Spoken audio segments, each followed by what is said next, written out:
Bienvenue dans ce point bourse du 13 novembre 2023. Je rappelle que les informations et analyses données sur cette chaîne sont données à être indicatives et ne peuvent pas être considérées comme un conseil en investissement. L'investissement en bourse est risqué et vous êtes responsable de tous les investissements que vous faites. Alors avant de commencer, on va parler un peu des chiffres économiques cette semaine et notamment des infos qui vont tomber.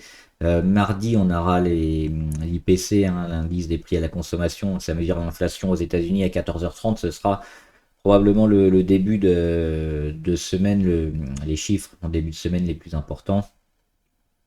On aura la même chose le lendemain, mercredi, mais en France, à 8h45. Donc ça nous donnera quand même des données importantes sur la continuation de la baisse de l'inflation. Et enfin, on aura aussi un peu plus tôt le matin, toujours mercredi, production industrielle en Chine, les ventes au détail et chômage. Ça peut être intéressant, notamment pour l'éventuelle reprise en Chine ou pas.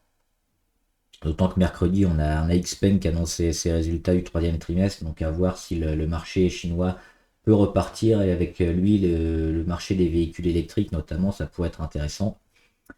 Voilà pour les gros chiffres. Et jeudi, inscription hebdomadaire au chômage et indice Fed de Philadelphie à 14h30. C'est aussi des chiffres qui vont faire pas mal bouger les valeurs toute cette semaine notamment. Allez, on commence rapidement avant de faire les actions US et les actions sur le secteur de la santé avec les matières premières, notamment le Brent. Alors rien d'important, on le voit, on était sur un niveau technique important qui méritait un petit rebond, donc c'est ce qui se passe. Toujours en statu quo hein, sur le Brent avec un prix entre les 95 et les 70. Pour l'instant, rien d'anormal à ce petit rebond, toujours en phase de consolidation vers les 80. Le gaz naturel aussi, on l'avait dit un vendredi dernier, qui rebondit, hein, parce qu'il arrivait sur support, le support des 3. Rien de particulier non plus à ce stade-là pour véritablement enclencher une grande séquence. Et enfin l'or, c'est pareil, l'or qui attend hein, que les marchés choisissent un peu leur direction après son gros breakout ici sur support des 1820. Il fait le petit breakout et puis on s'attend à une baisse de la volatilité et un travail durant quelques jours ici en corrélation avec les marchés pour peut-être sortir à la hausse ou à la baisse un peu plus violemment. Ça, il faudra des mouvements aussi sur les marchés actions un peu plus forts. Pour l'instant, on est un peu en attente. Et avant de commencer, juste rapidement, je voulais voir deux, trois actions, notamment Adyen qui a bien fonctionné. C'était jeudi, il me semble. Hop, ouais, c'est ça. Jeudi, ils ont explosé hein, avec un gros gap à l'ouverture. Des annonces notamment qui ont bien plu aux investisseurs. Toujours négatif hein, sur Adyen, mais ce gap et ce gap qui est tenu sur tous les deux séances suivantes, c'est plutôt intéressant. Hein, énormément de volume jeudi. C'est peut-être la fin de la chute qu'on espérait, hein, le signal assez fort qu'on espérait sur Adyen pour voir un début de remontée. Donc ça nous met aussi en un coup de projecteur sur le secteur, et notamment Worldline qu'on pourrait suivre également.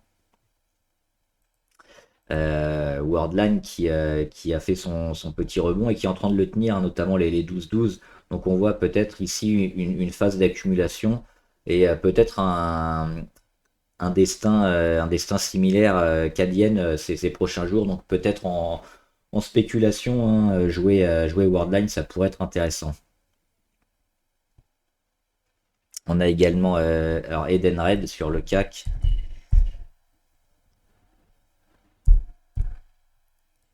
qui arrive dans une phase ici sur support, hein, le support des 48-44 qui a été racheté. Petite zone de gap qui est pas loin d'être comblée, mais surtout cette oblique là, et puis la phase de congestion ici. Le titre qui a été un peu trop vendu, ça a été vraiment dans l'excès hein, suite aux annonces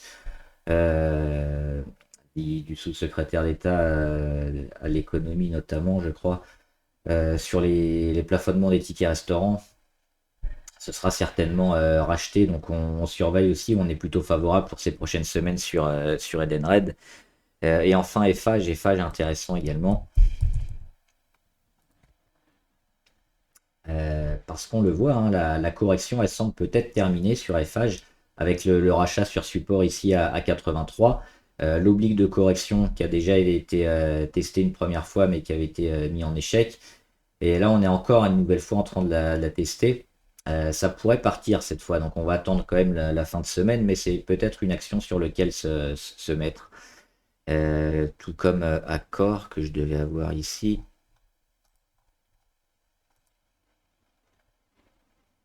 Accor, voilà, qui a une phase de correction un peu moins prononcée, puis surtout ce beau chandelier hein, du 27 octobre.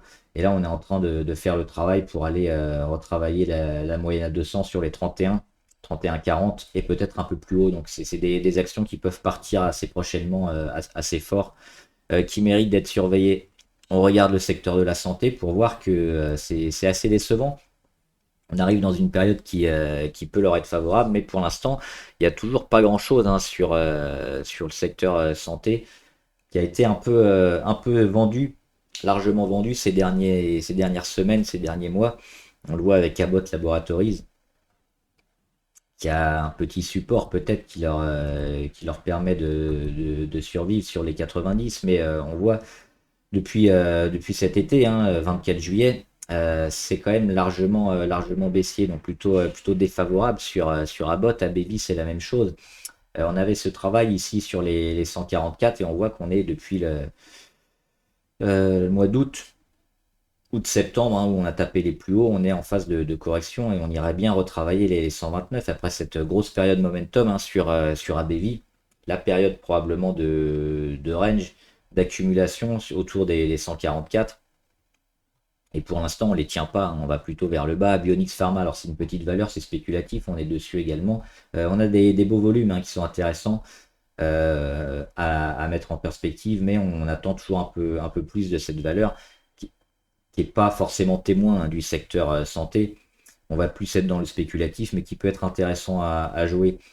Parce qu'on a eu cette grosse période ici d'accumulation où il ne se passait pas grand-chose, suivi une petite période de spécu avec les volumes. Donc on attend une énième détonation qui pourrait aller un peu plus haut. Biomérieux qui sont engagés dans un canal baissier hein, depuis la fin de l'année dernière. Et on regarde un peu ce qui s'est passé cet été, parce que cet été, ça marque un peu le point haut de pas mal de valeurs santé. On l'a ici, hein, le plus haut, mois de mai ou mois de juillet. Et depuis, on est toujours dans cette phase de lente consolidation plutôt vers le bas hein, dans son canal baissier. Donc là aussi, sur Biomérieux, on est plutôt négatif. On cherche éventuellement des points d'entrée, des indicateurs qui nous mettraient à l'achat, mais il n'y a pas grand-chose. Biosinex, c'est la même chose hein, sur Biosinex qui avait énormément profité du Covid. On le voit, ça cotait autour des 2 euros, 2 euros, 3 euros. Le Covid a fait son effet et depuis, on corrige et on continue de corriger assez fortement. Alors ici, on avait une petite sortie éventuellement au mois de juillet, mais finalement, ça n'a pas été validé. Et comme toutes les valeurs santé, on continue de dégrader. Boiron, il y a une offre, une OPA hein, sur Boiron, sur les 39. Il y avait 10 euros de prime en plus qui ont été payés ici sur les dividendes. Est-ce que l'OPA va aboutir ou pas? Peut-être pas. C'est peut-être ce que jouent hein, certains acteurs ici, parce que si les ventes elles se font avec éventuellement la prime du dividende, ceux qui achètent ne l'ont pas. Et donc l'OPA qui vise les 39 euros, là on est au-dessus des 39 euros, donc c'est un peu surprenant de voir le cours se maintenir au-dessus des 39 euros. Peut-être une OPA qui se fera pas, ou alors éventuellement un prix qui sera revu à la hausse prochainement sur l'OPA. Mais ouais, c'est surprenant de voir quand même Boiron au-delà des 39 euros. Karma, ça aussi ça déçoit, et puis depuis un moment, hein, malgré des timides réactions plutôt techniques et quelques volumes, le titre qui continue de dégrader énormément. Donc il y a toujours rien à faire aussi sur cette valeur-là. DBV Technologies est extrêmement spéculatif aussi, on le voit, grosse correction. Ça dégrade, il n'y a pas grand chose à faire. Alors Eli Lilly, c'est un peu l'exception qui confirme la règle. On le verra aussi avec Novo Nordisk. Les gros du secteur qui performent bien et qui ont des perspectives intéressantes, notamment sur le secteur obésité et diabète. Le laboratoire Eli Lilly a cette faculté, c'est d'avoir énormément travaillé sur le et investi sur la recherche et le développement. Donc ils ont mis beaucoup d'argent là-dedans et ça commence à porter leurs fruits et ils continuent, hein. Ils ont un pourcentage très important, par exemple notamment à Sanofi qui eux avaient un peu délaissé la recherche et développement. C'est pas le cas des Lilly, ça leur permet de mettre sur le marché des médicaments qui sont assez importants en termes de génération de chiffre d'affaires. Donc on le voit, ça continue de bien booster. Alors maintenant, ce qu'on cherche éventuellement, c'est d'avoir une porte d'entrée court terme intéressante sur Lily, sur le moyen long terme. Ce sera probablement très très positif, mais sur le court terme, peut-être attendre. Parce que là, on est dans une phase un peu de momentum, on le voit, au-dessus de cette oblique verte. Et il faudrait peut-être attendre la fin de ce travail de congestion, voir si on va avoir peut-être un retour ici et puis éventuellement un comblage de gap sur les 457. Peut-être dans l'excès à voir, hein, mais sinon Elili sur le moyen long terme c'est très favorable. Donc c'est une des rares sur lequel on peut éventuellement se mettre avec un objectif long terme dès maintenant ou alors attendre la porte d'entrée court terme hein, qu'on pourrait avoir en suivant les indicateurs. Peut-être sur cassure du momentum et puis taper les 500, ça serait plus intéressant. Et Essilor c'est plutôt neutre. Il n'y a pas grand-chose à dire sur Essilor, mais il y a ce bon travail là qui a été fait suite à la cassure de la moyenne à 200 au mois de septembre. On y est revenu au mois de fin octobre, début novembre.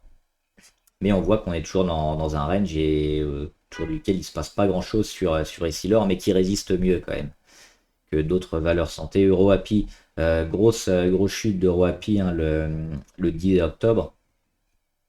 On évite plutôt ce genre de choses parce que le rebond il n'a pas été énorme, hein. Le rebond il a été assez faible et on est toujours sous cette phase de rebond. Donc on s'attend peut-être à avoir une deuxième vague, hein, une deuxième jambe baissière, un gros crack, une deuxième chute sur ce genre de valeur. C'est souvent possible et c'est souvent vérifiable. Donc c'est très spéculatif et on évite aussi Eurofin scientifique. Alors j'espérais faire quelque chose avant la fin de l'année sur Eurofin, toujours pas rentré parce qu'il y a toujours pas de signal hein, sur Eurofin, c'est toujours négatif et on le voit depuis ici 2022-2023, ça fait que descendre. On l'aura peut-être ici la porte d'entrée, fin d'année 2023 ou début 2024, entre les 37 et les 42. C'est cette zone-là qu'on pourra peut-être jouer à la fin d'année. Mais pour l'instant, c'est toujours négatif. Genfit, alors petite valeur aussi, spéculatif hein, sur Genfit. On arrive peut-être ici à un début de quelque chose, on le voit hein, avec les volumes.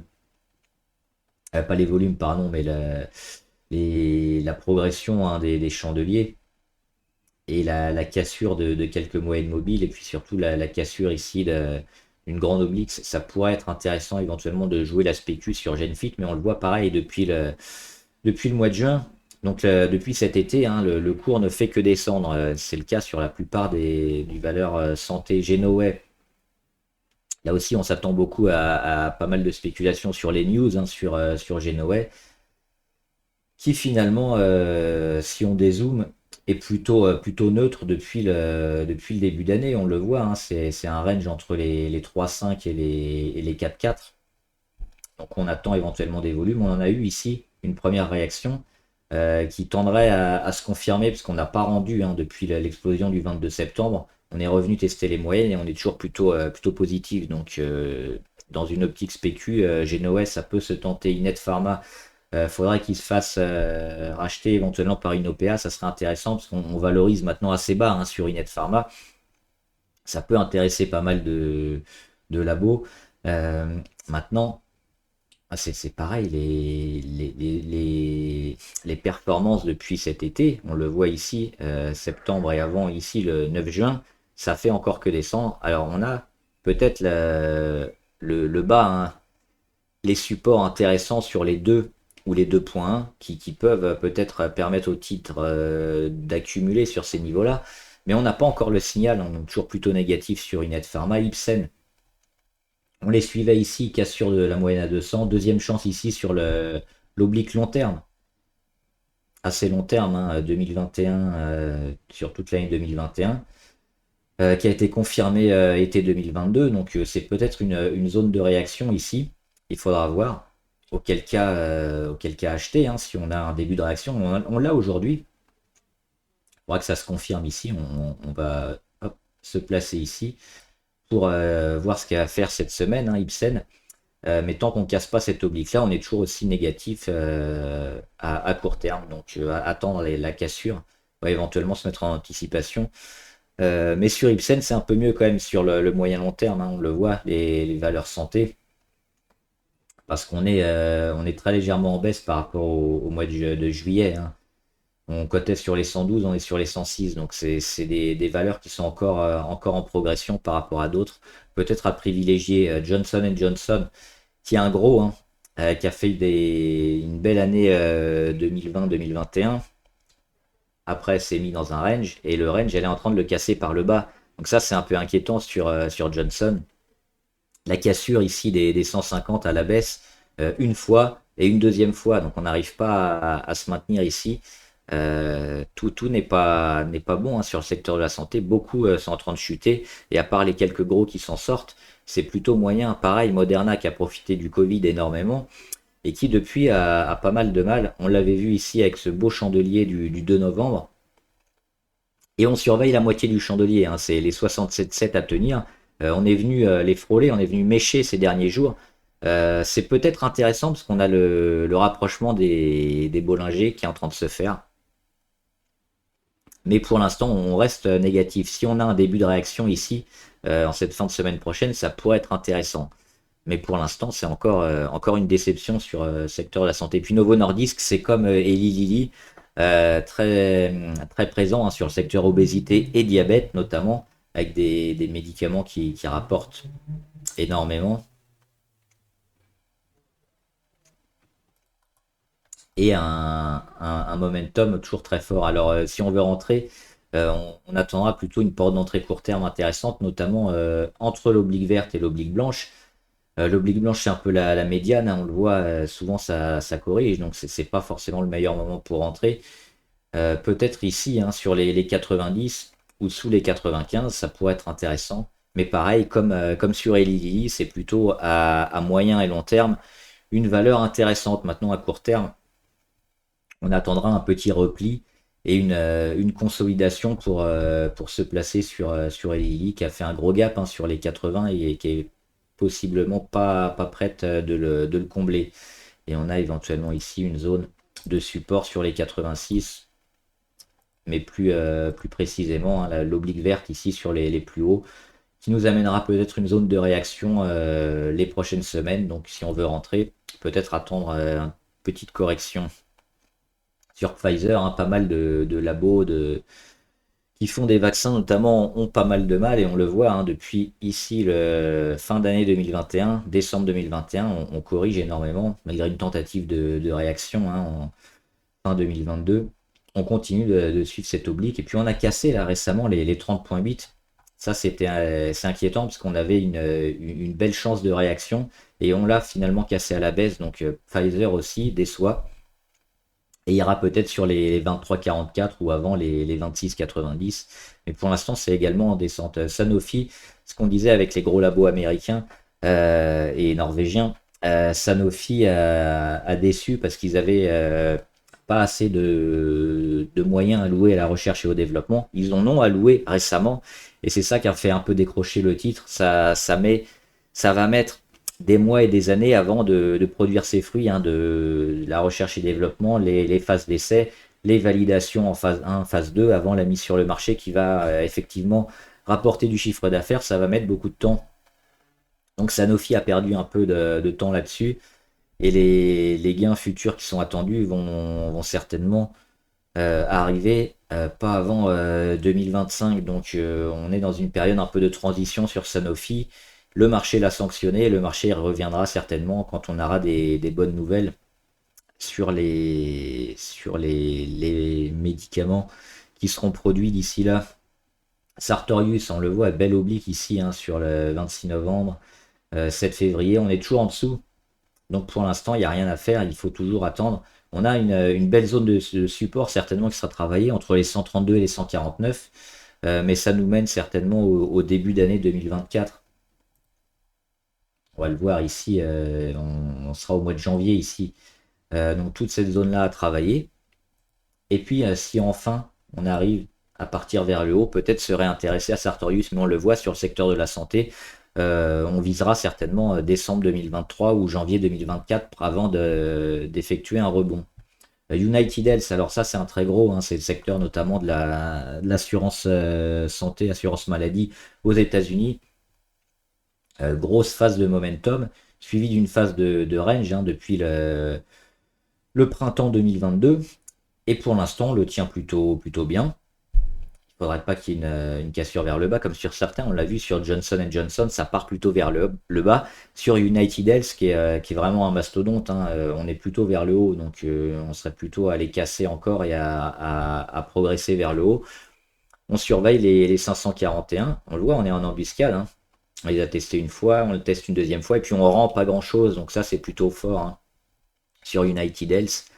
C'est peut-être aussi une des valeurs santé à privilégier si on veut rentrer maintenant par rapport à toutes celles qui baissent dans une optique plutôt moyen long terme hein, sur United Health. C'est enfin Valneva qu'on va valider, c'était vendredi le vaccin contre le chikungunya notamment. Ça peut permettre certainement une belle progression à moyen terme. Du titre, on le voit, pas mal de volume. Hein. Même si l'opération a été vue comme, pour beaucoup, pour, pour sortir avec une petite plus-value s'il avait joué récemment ou une moins-value s'il était dessus depuis un moment. On a quand même une belle opération hein, sur le moyen terme avec des volumes qui sont présents et puis des chiffres d'affaires qui vont certainement arriver en masse. Et puis si on dézoome un peu, on voit qu'il y a quand même beaucoup de travail ici autour des 4-5 et qu'on va pas plus bas. Donc le fait d'avoir comme ça des bonnes nouvelles, d'avoir un support qui dure depuis plus d'un an, septembre 2022 sur ces zones-là, ça nous fait dire que le plus dur est passé, et puis qu'on est dans une phase de retournement probablement. On le voit ici sur les moyennes les plus hautes, hein, la moyenne à 200 en rose et la moyenne à 150 jours en bleu. Phase de retournement probablement à venir, et là c'est le détonateur qu'on espère sur Valneva. J'étais un peu long, on va faire rapidement les valeurs US. BV on l'a déjà fait. AMD qui progresse bien. Hein. Toutes les valeurs techno, on en a parlé, qui sont en valeur avec les puces, le cloud ou l'intelligence artificielle. C'est un peu les valeurs phares de la cote et qui bénéficient encore de pas mal de rentrées de flux d'argent. Donc oui, c'est celle-là qu'il faut jouer éventuellement. Et toujours à l'achat. Donc AMD, on l'a vu, une belle réaction sur la moyenne à 200. Et ça continue de progresser, donc toujours plutôt favorable sur AMD. Il faudrait, alors l'objectif, le premier c'est ici sur les 132, mais on a un secteur qui est très fort et très résilient par rapport à toute la cote, donc c'est plutôt ces valeurs-là sur lesquelles on va aller. Airbnb, ils ont cassé hein, récemment ici au mois d'octobre leur plus bas. Et ça coïncidait avec la moyenne à 200. Donc là, c'est très négatif. Hein. Quand on a à la fois l'oblique sur les plus bas et la moyenne à 200 et qu'on le casse à la baisse, cette zone-là devient maintenant une résistance et on voit qu'on est allé la chercher une deuxième fois et qu'on a fait un échec. Donc là, c'est un signal très négatif sur Airbnb à court terme pour aller peut-être rechercher ici un support, le support des 105. Faut que j'arrête de tout tracer. Hein. Hop. Le support des 105 sur Airbnb, donc peut-être une réaction, mais à court terme, on est plutôt négatif hein, sur le titre. Alibaba, on en parle souvent. Alors, il y a des résultats sur Alibaba jeudi. Résultat jeudi. On attendra aussi des nouvelles éventuellement de la scission hein, et de la division cloud.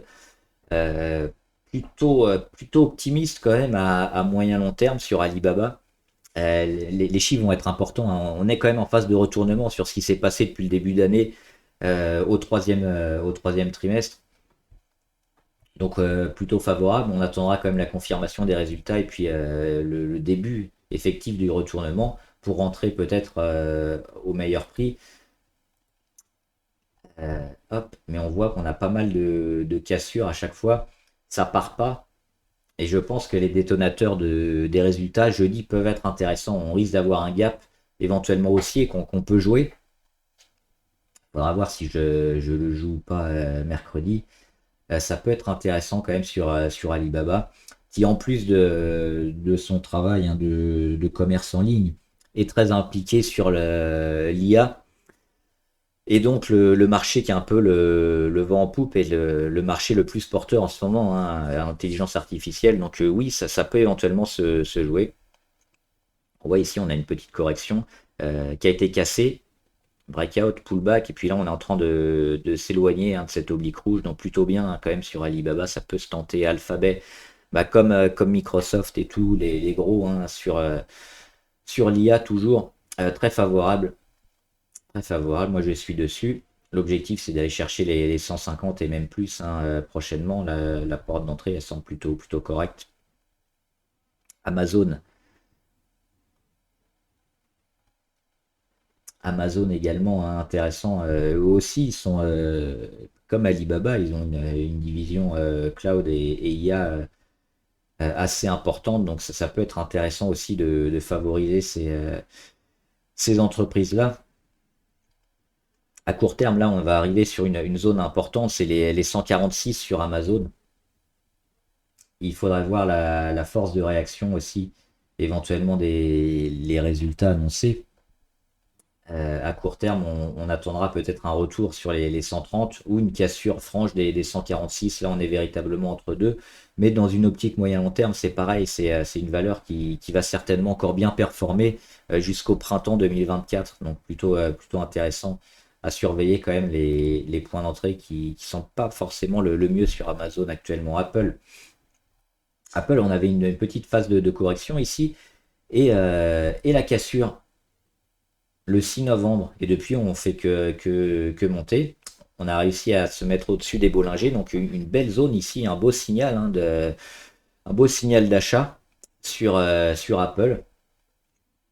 Donc pareil, très favorable également pour aller retester les 197.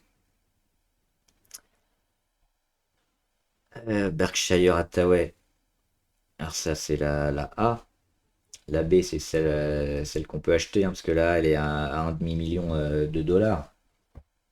On va faire l'analyse sur la A. Toujours favorable hein, dans son momentum qu'on est venu un peu cassé, mais on a réagi sur la moyenne à 200, donc toujours plutôt bien orienté favorablement sur Berkshire. Hein, c'est l'entreprise de Warren Buffett.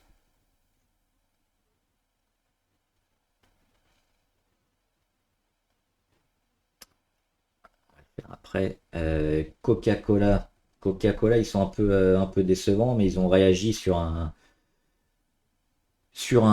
support, les 54-52 à peu près, mais on est quand même dans une phase de correction et il n'y a pas de. Les chiffres n'étaient pas super dernièrement hein, sur Coca-Cola.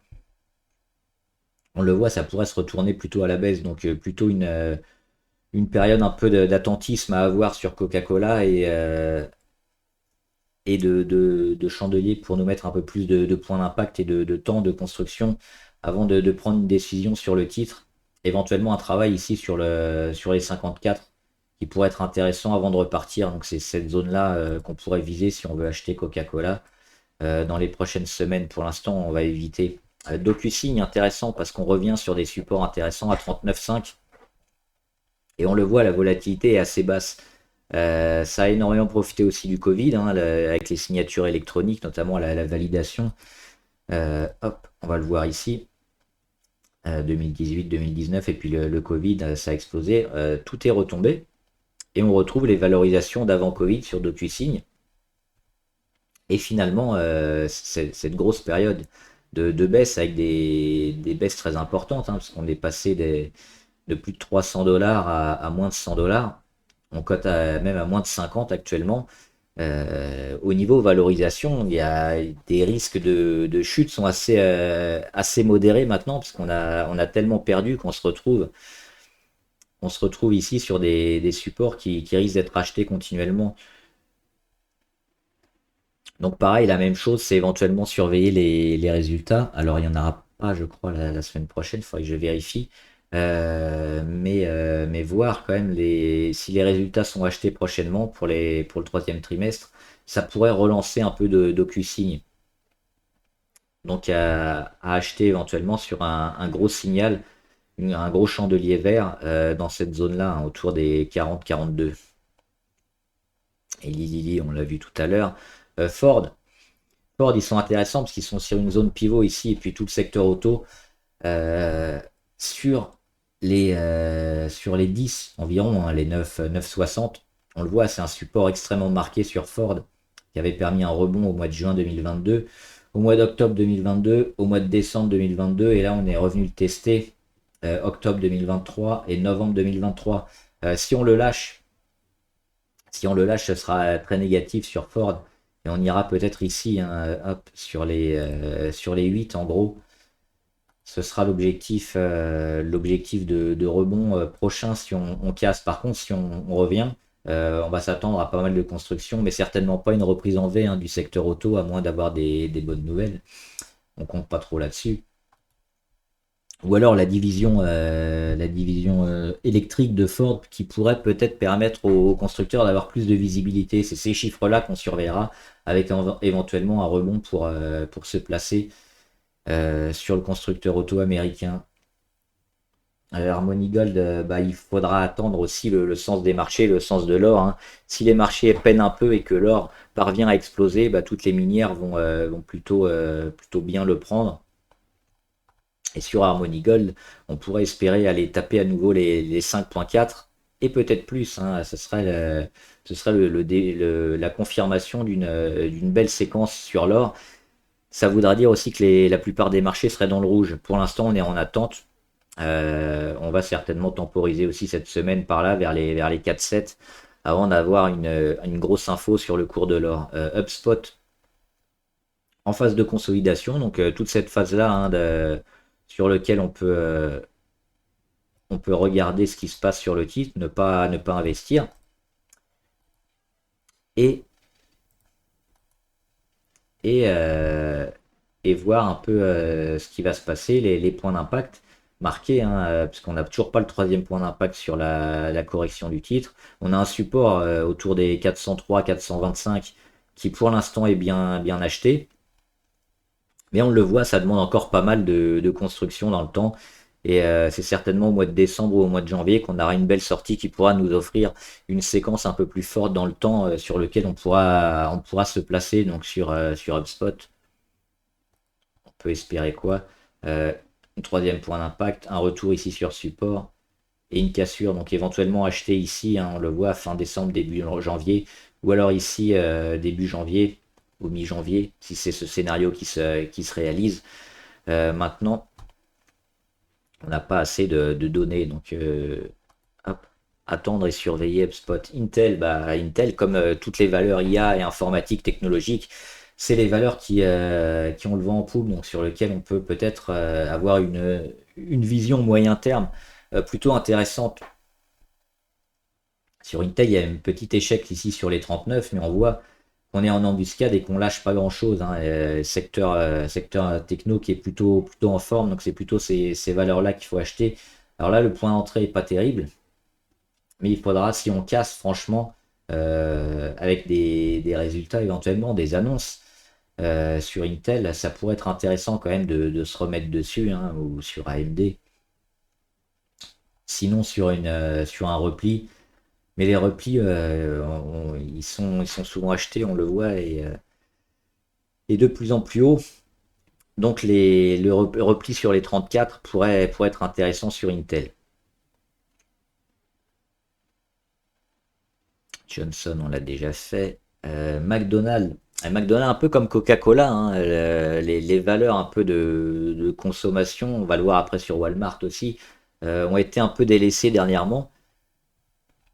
Et c'est pas les plus rassurants.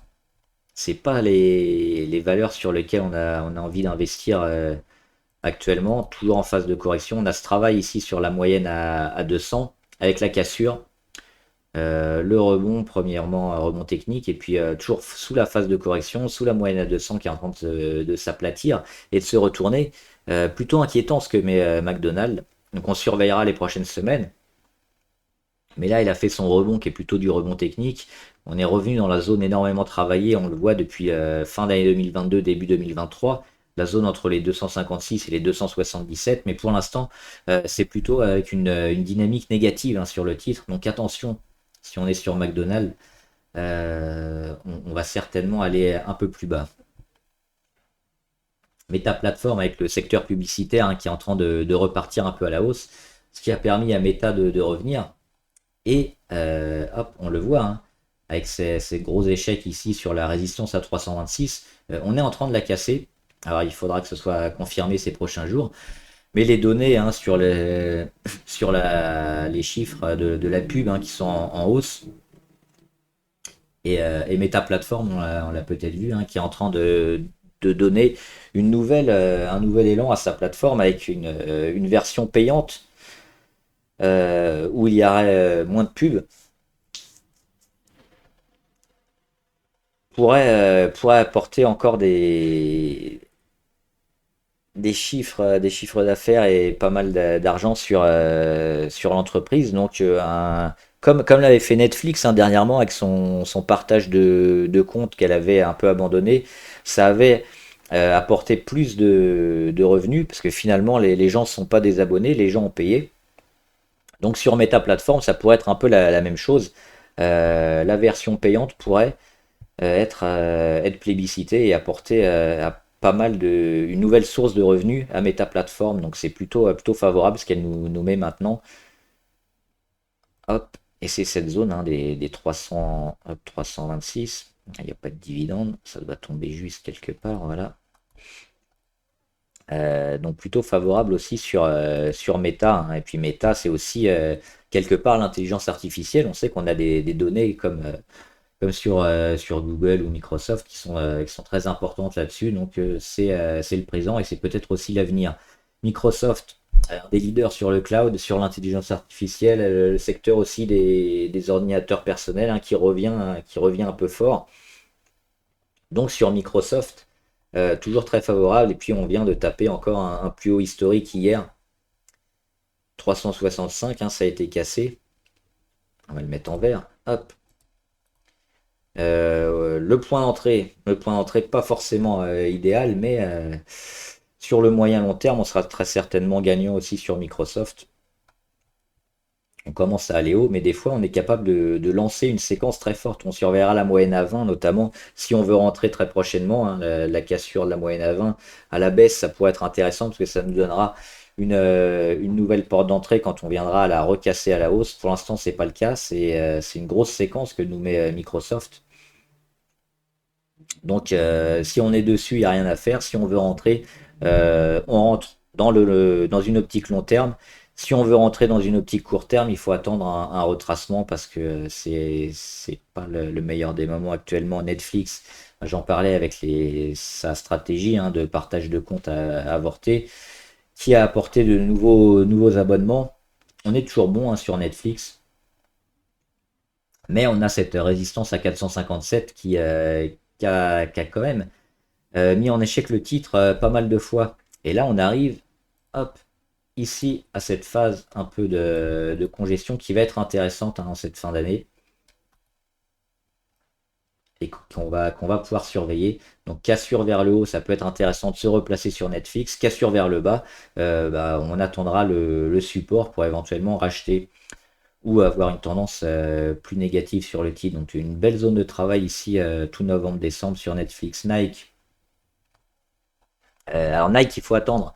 Elle a confirmé peut-être la fin de sa chute. Hein. Nike, on le voit ici avec cette oblique, ici l'oblique rouge, qui a été cassée le 16 octobre.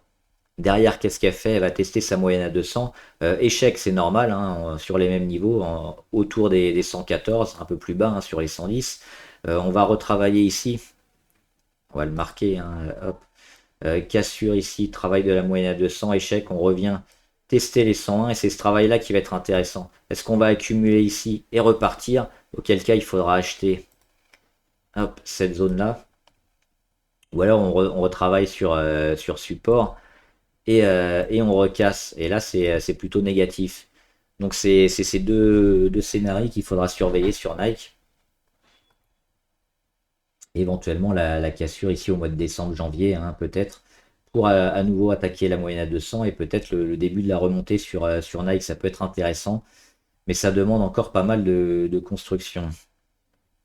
Nvidia a toujours le vent en poupe, Nvidia, alors qui a été, on se pose la question, est-ce que c'est pas survalorisé malgré sa position dominante, parce que l'explosion elle a été monstrueuse, hein, sur Nvidia. On a pris quasiment 200%. Mais comme les leaders de secteur sont plébiscités et qu'on a en plus cet effet un peu avec qui est multiplié avec tous les ETF qui existent, qui répliquent les cours des gros généralement, parce que les ETF sont principalement, hein, constitués des valeurs qui marchent et des grosses entreprises qui fonctionnent bien, dont Nvidia forcément, ce qui peut lui permettre encore de continuer sa période un peu en exponentielle. Maintenant, on voit quand même qu'il y a une période de range, hein, qui est en train de se matérialiser ici avec l'ouverture du gap. Et hop, c'est la moyenne à 200 qui pourrait être intéressante à acheter si on y revient. Donc pour l'instant, on a une période un peu de zigzag, hein, on peut aussi le faire comme ça sur Nvidia. Donc racheter quoi? Je vais pas le faire comme ça. Racheter peut-être la perte de volatilité sur Nvidia. Donc si on arrive à quelque chose comme ça, hop, ici, quand ça va commencer à se calmer, merde, hop, c'est peut-être cette zone-là, hein, qu'on achètera. Pour l'instant, on voit qu'on a encore des chandeliers assez importants, qu'on peut peut-être même encore casser le plus haut historique. Mais je ne le tenterai pas parce qu'on est encore assez loin de la moyenne à 200. Donc pour privilégier une entrée et une porte d'entrée intéressante, faudrait viser une correction comme ça sur une perte de volatilité avant une nouvelle séquence haussière. PayPal, alors comme Adyen et Worldline, hein, les solutions de paiement à surveiller, pour l'instant on est toujours négatif, ça fait que descendre sur PayPal, on le voit, on a cassé les supports un à un. Mais le jour où ça va repartir, ça pourrait être intéressant. On a eu une bonne nouvelle, hein, du côté d'Adyen, on surveille Worldline et PayPal, hein, si on casse l'oblique et qu'on revient au-dessus des 59, et il y aura peut-être quelque chose à jouer sur PayPal. C'est encore beaucoup trop tôt, c'est encore largement baissier, mais on peut peut-être se le garder dans un coin de la tête. Pinterest, on l'a dit, hein, depuis l'ouverture du gap haussier ici, c'est plutôt favorable sur Pinterest et le secteur de la pub sur Internet qui reprend un peu de peps. Donc toutes les valeurs comme ça en relation avec la publicité vont avoir certainement une fin d'année et un début 2024 favorable. Donc Pinterest au-dessus des 28 $, on est certainement favorable pour un retournement et puis les voir peut-être au printemps 2024 autour des 40 ou des 35 $. Snowflake qui est très présent sur le cloud, on a eu un petit gap et puis un travail qui se fait ici, c'est intéressant parce que derrière le gap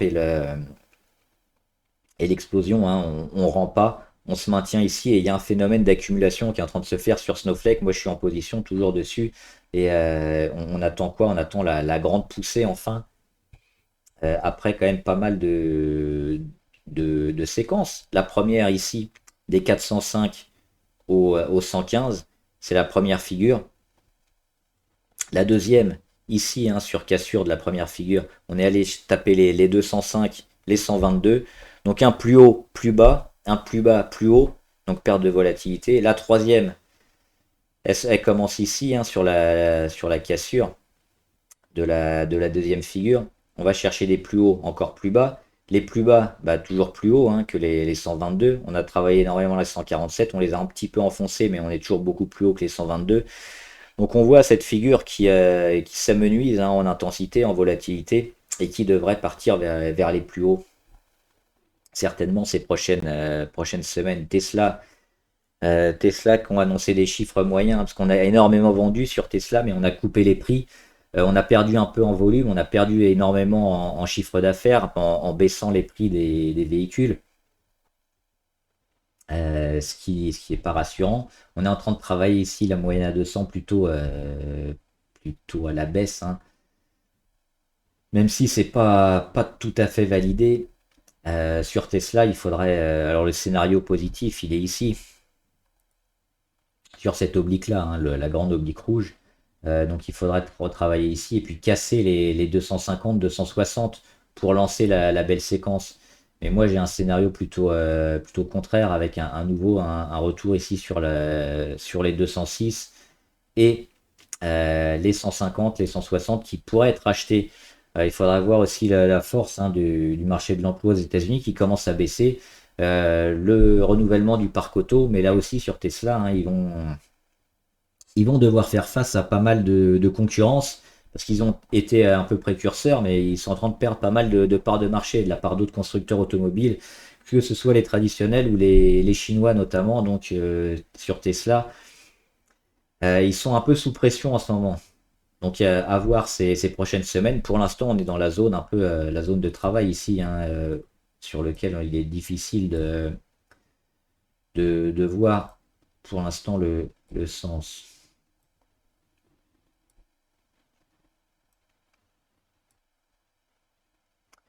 Texas Instruments, on est sur un support intéressant, hein, c'est le support des 142. Faudrait pas qu'il lâche par contre. On l'a déjà un peu testé limite ici au mois d'octobre. On revient dessus. Si on a un début de réaction, on peut éventuellement jouer un rebond sur Texas Instruments, mais si on lâche, on risque d'aller beaucoup plus bas, hein, sur les 120. Donc c'est à voir. Éventuellement en spéculatif pour du rebond technique. On le voit, hein. Ce qu'on peut attendre, c'est la perte de volatilité pendant 4-5 jours, hein, une semaine. Et puis une cassure à la hausse, ça pourrait être intéressant à jouer. United Health, on l'a fait tout à l'heure. Visa, ils sont bien parce qu'ils sont sur leur plus haut ici. Pas loin de casser les 247, mais généralement, hein, quand on vient à casser les plus hauts, on a des petites phases de correction, mais on est toujours dans une tendance assez favorable sur Visa. Euh, c'est peut-être pas le meilleur des moments à acheter, hein, sur Visa. On va voir ce qui va se passer ces prochaines semaines. Peut-être ici, hein, dans le range 231-247. Mais la porte d'entrée, elle est pas très bonne non plus maintenant. Et voir un Visa qui casse les 247 et qui continue, c'est pas impossible, mais ce serait quand même un scénario avec une possibilité encore de hausse qui serait finalement assez limitée. Donc sur Visa, on va peut-être attendre le début d'une correction, voire d'un excès de correction, hein, qui nous mènerait sur Visa peut-être ici, sur les 213. Une cassure un peu à la baisse et puis un rebond. Donc c'est cette zone-là, moi, que j'achèterais sur Visa. Toujours à vérifier avec ce qui va se passer au niveau des chiffres économiques. Mais pour l'instant, c'est compliqué de vouloir se mettre dessus graphiquement. Walmart, c'est intéressant, hein, sur les grands magasins aux États-Unis. Ça nous donne aussi un indice sur la force acheteuse et puis la force des ménages, notamment. Sur Walmart, on voit qu'on est plutôt sur les plus hauts, donc on s'attend peut-être à un début de correction, mais qui ne remet pas en cause la tendance toujours très forte, hein, sur Walmart. On a une belle zone d'achat ici sur les 155 éventuellement si on revient à les tester, parce qu'on voit qu'on est dans la zone rouge ici, zone de surchauffe, hein, au-dessus de l'oblique rouge. Ça appelle quand même un début de correction qui mériterait d'être acheté si on revient sur les 155. Et enfin Walt Disney. Walt Disney plutôt positif. Alors moi j'attends le comblage de gap parce qu'on est revenu une première fois tester la moyenne à 200. 9 fois sur 10 quand on revient comme ça c'est des échecs. Donc on s'attend à quoi? À un comblage de gap, que voir ce qu'elle va faire ici. Baisse de la volatilité et cassure vers le haut. Et puis c'est ça qu'on achètera aussi sur Walt Disney, hein, c'est cette période-là. Peut-être début décembre. D'autant que les chiffres, hein, annoncés sur Walt Disney récemment, que ce soit les abonnés ou les parcs d'attractions, étaient plutôt intéressants. Donc je pense qu'on en a fini de la baisse de Walt Disney et que ce sera intéressant de se mettre dessus pour du moyen long terme. Ce qu'on va viser maintenant, c'est la meilleure porte d'entrée, probablement à la fin du mois ou au début du mois de décembre. Et on va faire rapidement les valeurs abonnées. Boeing qui ont annoncé un gros contrat aujourd'hui ou hier en hausse, mais pour moi, Boeing, on est toujours dans une phase de correction. Il faudrait quoi? Il faudrait casser cette zone-là hein, sur laquelle on était en échec, qu'on est venu tester aujourd'hui. C'est cette zone-là. La zone des 208 environ, qui coïncide avec la moyenne à 200 qu'on a frôlé, qui était un peu une zone support qu'on a cassé à la rentrée. Donc sur Boeing, à voir si le rebond qu'on a eu c'est du rebond technique ou alors c'est le début de quelque chose. Donc cette zone-là à surveiller hein, sur Boeing, hop, ces prochains jours. Helix Energy, pareil, on est dans une phase de consolidation, donc peut-être acheter ici le comblage de gap s'il a lieu, ou le support des 9.16. Si on a une réaction, parce que pour l'instant on est toujours en phase de consolidation, mais si on a une réaction, pourquoi pas, on peut revenir à nouveau sur les 11,88, ça pourrait être intéressant. Donc l'objectif il est où? Hop hop hop, je casse, j'achète ici, je casse là, j'attends, j'achète ici. Donc c'est éventuellement les cassures, ces cassures-là qu'il faudrait acheter. Et ça, c'est dans le scénario acheteur. Par contre, on peut éventuellement hein, avoir une grosse cassure et revenir ici. Auquel cas, on pourra acheter également les 7. Hop, cette zone-là. Et il m'en restait un, c'était Voyageur du Monde. Voyageur du Monde qui est toujours en phase de consolidation, correction. Hein. Moi, ce qui m'inquiète un peu sur Voyageurs du Monde, c'est qu'on a cassé fortement ici la moyenne à 200. On est en phase de rebond, mais on est toujours en dessous. On note quand même pas mal de volatilité dernièrement, hein, des chandeliers très forts. Un jour tout rouge, un jour après tout vert. Au final, on a une petite baisse de la volatilité qui nous amène ici sur la moyenne à 50, mais on est toujours sous la moyenne à 200 ici. C'est véritablement ça qu'il faudra casser à la hausse. Et pour l'instant, sur Voyageurs du Monde, on a raté le support ici, le support qui s'achetait hein, sur les 99-100 éventuellement. On est dans la phase de conso, donc ce qu'on vise ici, c'est tout ce travail-là. Donc la prise de décision, elle se fera certainement sur cassure à la hausse de cette zone-là, hein, sur les 118 ou les 104. Actuellement, comme on est entre les deux, on est quasiment pile entre les deux hein, sur Voyageurs du Monde. On a pris 11% et on a l'objectif ici sur les 22. Donc c'est ça qu'on surveillera. Avec éventuellement ce scénario-là. Sur Voyageurs du Monde, hop. Une nouvelle fois aller tester là. Revenir ici, hop. Et partir. Donc on pourra éventuellement acheter la nouvelle cassure ici pour une énième attaque d'oblique et ce scénario-là. Donc ça nous fait encore beaucoup de travail, beaucoup de semaines et probablement début 2024 pour rentrer à moindre risque. Sinon, si on rentre maintenant, c'est en anticipation avec quand même un début de retournement à la baisse qui est plausible. Voilà, j'espère que la vidéo vous a aidé. N'hésitez pas à me dire ce que vous en pensez dans les commentaires, les questions que vous avez sur la bourse, le trading en général ou les actions que vous voulez qu'on analyse. On le fera ici en graphe ou en commentaire. Bon trade, à plus!